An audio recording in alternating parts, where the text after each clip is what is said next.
ये क्या कर रहे हो, पागल हो, गाड़ी उड़ा देगी, मर जाओगे, ये हो जाएगा, वो हो जाएगा। कारों के साथ रेस लगाते हैं। बाबे खैबर पेशावर से लेके फैसल मस्जिद इस्लामाबाद 200 किलोमीटर का फासला सिर्फ 2 दिन में तय किया। रोजाना इस वक्त तो मैं 40 से 60 किलोमीटर डेली प्रैक्टिस करता हूँ। फर्स्ट रेस 20 किलोमीटर के बाद की, फिर सेकंड रेस मैंने 60 किलोमीटर के बाद की।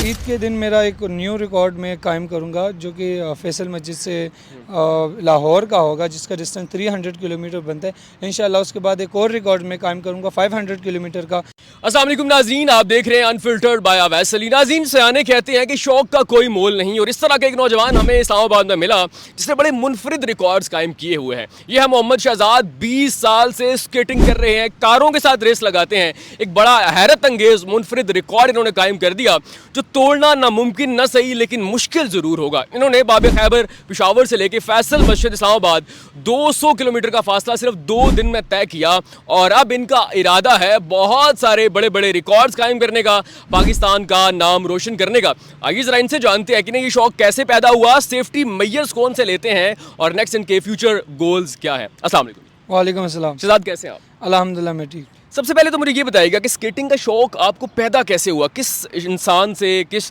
शख्स को देख के आप मुतासिर हुए और आप भी स्केटिंग की गेम में आ गए?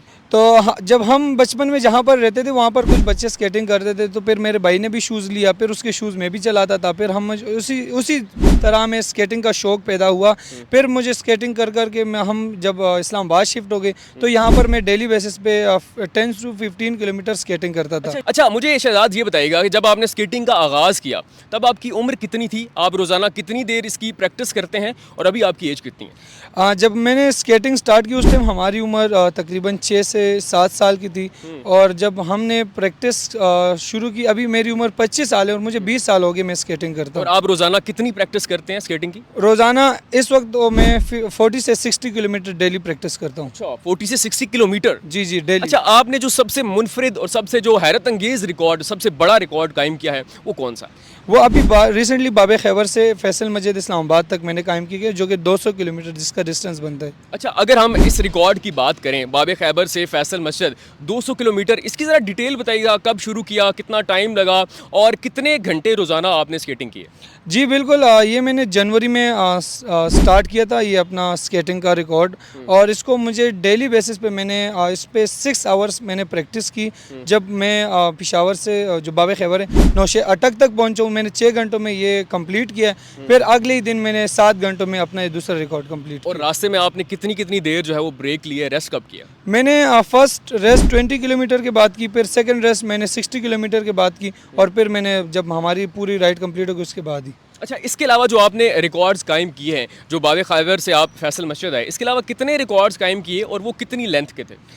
इससे पहले मैंने रिकॉर्ड्स कायम किया था मुनाल डाउन हिल, जो कि बहुत ख़तरनाक चढ़ाई है पूरे इस एरिया के। उसके बाद फिर मैंने मरी डाउन हिल किया, जो कि 90 किलोमीटर का था, वो मैंने 5 आवर्स के अंदर कंप्लीट किया था। और इस अभी रिसेंटली बाबे खैबर वाला है। इंशाल्लाह नेक्स्ट हमारे बहुत सारे रिकॉर्ड इस तरह है जिसको हम कंप्लीट करेंगे। अच्छा, अगर हम आपके बाबे खैबर वाले रिकॉर्ड की बात करें, 200 किलोमीटर एक बहुत बड़ा डिस्टेंस बनता है। कितनी आपके साथ जो है वो स्केटिंग किट्स मौजूद थी, कितने शूज़ थे, लोग कितने मौजूद थे, ये वीडियोज़ जो आप साथ बनाते रहे, ये किसने बनाई थी? जी, मेरे पास एक मेरी टीम थी जो कि मेरी वीडियोज़ भी शूट कर रही थी, और मेरे फ्रूट और पानी का भी बहुत ज़्यादा ख्याल रख रही थी।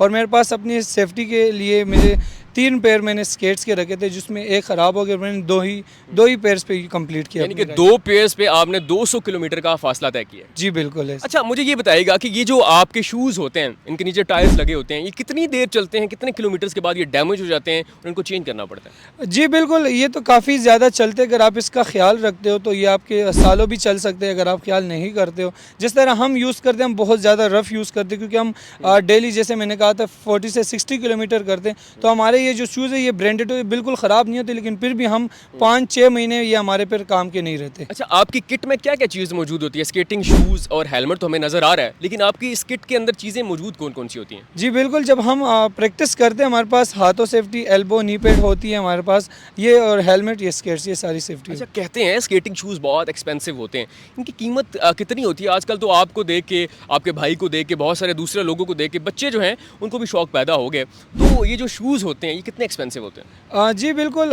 अक्सर अगर आप बाज़ार से लेते हैं, ये जैसे कि संडे मार्केट में सदर से आप जाते हैं, वहाँ पे वो लाट का माल होता है जिससे बाहर से आते हैं, तो अक्सर वहाँ पे 2 से 5 हज़ार के दरमियान भी मिल जाते हैं। लेकिन हम उसको रिकमेंड ये करेंगे कि जिस आप ये चीज़ें उन लोगों से ले जो कि इन चीज़ों के एक्सपर्ट हो, क्योंकि नॉर्मल लोगों को इस चीज़ का आइडिया नहीं, वो अक्सर ख़राब ले लेते हैं या टूटे ले लेते हैं या कोई और उसमें मसला होता है, तो उनके वो पैसे ज़ाया हो जाते हैं। अगर आप चीज़ लेते आप 2-3 हज़ार एक्सपेंसिव लें, लेकिन आप अच्छी चीज़ लें। अच्छा शहजाद, आपने बहुत बड़े बड़े रिकॉर्ड्स कायम किए हैं, 200 किलोमीटर बहुत लंबा फासला है।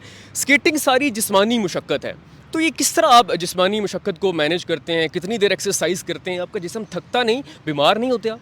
जी बिल्कुल, ऐसा ही क्यों नहीं, हम भी इंसान होते हैं, हमें भी इस तरह की चीज़ें होती हैं। लेकिन जब हम अपना कोई प्लान बनाते हैं कि हमने इतना रिकॉर्ड करना है, तो हम डेली बेसिस पे अगर हमने डेली 80 किलोमीटर स्केटिंग करनी है, तो हम उसके लिए प्रैक्टिस करते 1 महीना नॉन स्टॉप कि हम एक ही दिन में 110-120 किलोमीटर प्रैक्टिस करें, क्योंकि जब हम रिकॉर्ड करते हैं वो वहाँ पर हमारे लिए आसानी हो। अच्छा, आप रोड पे स्केटिंग कर रहे होते हैं, जैसे आप बाब हैबर से फैसल मस्जिद पहुँचे, तो रोड में बहुत सारी जो है बाकी ट्रैफिक भी होती है, गाड़ियाँ होती हैं, बाइक्स होती हैं। सेफ्टी को किस तरह मैनेज करते हैं? अपनी सेफ्टी को और बाकी जो सड़क पे लोग चल रहे होते हैं, गाड़ियाँ, बाइक्स, उनकी सेफ्टी को कैसे मैनेज करते हैं? जी बिल्कुल, जो कि मेरे पास मेरी टीम थी बाइक पे, और वो जो मेरे फ्रूट और चीज़ का ख्याल रखी, वो मेरे साथ बिल्कुल मेरे बैक साइड पे थी कि पीछे से पीछे आने वाली कोई गाड़ी मुझे टक्कर ना दे या मुझे कोई पुश ना करे। तो इस सेफ्टी का हम बहुत ज़्यादा ख्याल रखते हैं। हम आगे देख के स्केटिंग करते हैं, और हम अक्सर हम लोग समझते हैं ये रोड पे जा रहे हैं, हम असल में रोड पे नहीं जाते। साइड बहुत ज़्यादा ख़राब होती है, वो चलने के काबिल नहीं होती, वहाँ पे मिट्टी पड़ी होती है, वो कंक्रीट ये सारा पड़ा होता है। हम कोशिश फिर भी करते कि हम साइड से स्केटिंग करके। शहजाद, जब आप रोड पे चलते हैं, आप अपना ख्याल तो रखते हैं, लेकिन जो बाकी गाड़ियों वाले होते हैं उनको कैसे पता चलेगा कि अभी ये जो स्केटिंग नौजवान कर रहा है इसने लेफ़्ट मुड़ना है, राइट मुड़ना है? आपको नहीं लगता कि आप रोड पे चलने वाली बाकी बाइक्स, गाड़ियों के लिए भी ख़तरा बन सकता है? जी बिल्कुल, आपकी बात बिल्कुल ठीक है, लेकिन जिस तरह साइकिल आपको पता है रोड्स पे चलती हैं, वो अपने राइट लेफ़्ट वो यूज़ करते, इस तरह हम भी अपने राइट और लेफ़्ट को हैंड को यूज़ करते ताकि उनको आइडिया हो जाए कि हम राइट जा रहे हैं या लेफ़्ट जा रहे हैं। और हम बिल्कुल साइड से प्रैक्टिस करते, तो ये सेफ्टी के बगैर तो बिल्कुल भी नहीं करते, तो इसलिए बस उनको आइडिया हो जाता है कि ये बंदा राइट जा रहा अच्छा, है। जितने भी व्हीकल्स रोड पे चलते हैं, गवर्नमेंट उनको लाइसेंस करती है, जो ट्रैफिक पुलिस वाले उन्हें रोकते हैं, क्या आपको भी ट्रैफिक पुलिस वाले कभी रोकते हैं, या क्या आपको भी लगता है कि अभी तक अगर इस चीज़ की जो है लाइसेंस, एनओसी नहीं मिला, तो नेक्स्ट गवर्नमेंट इसको भी रेगुलेट कर सकती है? जी हाँ, बिल्कुल कर सकती है, अगर हम इसको एक अच्छे लेवल तक लेके जा सकें। और हम जब मैं रिकॉर्ड बना रहा था, मुझे भी रास्ते में एक ट्रैफिक वाले ने रोका। क्या कहा उन्होंने आपको? उन्होंने कहा कि ये क्या कर रहे हो, पागल हो, गाड़ी उड़ा देगी, मर जाओगे, ये हो जाएगा, वो हो जाएगा। फिर हमने उनको समझाया कि हमारे पास ये पूरी टीम है, हम बिल्कुल एहतियात से जा रहे हैं, बिल्कुल साइड से। तो हमने उनको रिक्वेस्ट की, उन्होंने हमें चले ठीक है, हमारी दुआ आपके साथ है। उन्होंने हमें बड़ी खुशी से कहा कि आपको चाय शाय पिलाते, आप बैठे यहाँ पे रेस्ट करें। अच्छा, आपने तो अपना ख्याल रख लिया, आपने अपने सेफ्टी मेजर्स बता दिए, लेकिन अफसोस के साथ बहुत सारी गाड़ियों वाले, बाइक्स वाले, वो भी ध्यान नहीं रखते। अब आप जा रहे हैं पूरी स्पीड में, आगे को गाड़ी लेफ्ट राइट होती है, आप ब्रेक कैसे लगाएंगे? आप खुद को कैसे मैनेज करेंगे? आपको नहीं लगता आपके लिए भी नुकसान हो सकता है, अगले बंदे के लिए भी नुकसान हो सकता है? जी हाँ बिल्कुल, लेकिन जो अगर हम स्पीड लगाते हैं तो हमें पता होता है कि अगर क्योंकि हमारी नज़र बिल्कुल सामने होती है, जब हमें आइडिया हो जाए कि कोई लेफ़्ट राइट जाता है, तो इसमें काफ़ी ब्रेक्स होती है जो कि हम 3 जो कि बहुत जल्दी रुक जाते हैं, जैसे कि हील ब्रेक बहुत 3 से 6 सेकंड के दरमियान 50 से 60 किलोमीटर हमारी स्पीड होती है, तो वो रोक लेती है उसी टाइम।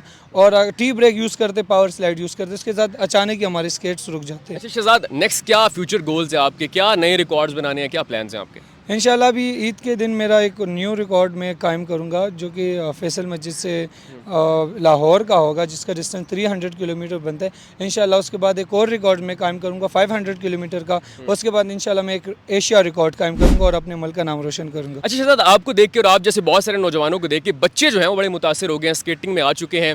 आपके पास 20 साल का एक्सपीरियंस है, क्या कहना चाहेंगे? कौन से सेफ्टी मेजर्स लें, कहाँ पे प्रैक्टिस करें, और किस एज या कितनी प्रैक्टिस के बाद उन्हें रोड पे आना चाहिए?